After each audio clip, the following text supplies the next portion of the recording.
Hi guys, today we will talk about how to turn on your connections who can follow you on your LinkedIn app. We will go to figure out this solution or know how you can do that on your LinkedIn app.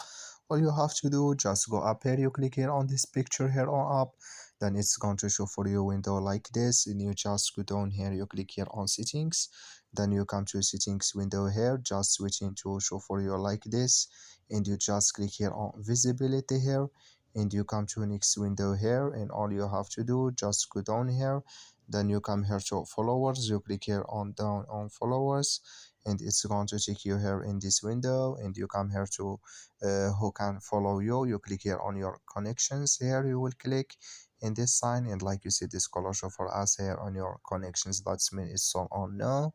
So that's all you have to do to turn on your connections only who can follow you. I wish know you I gave it, that's all.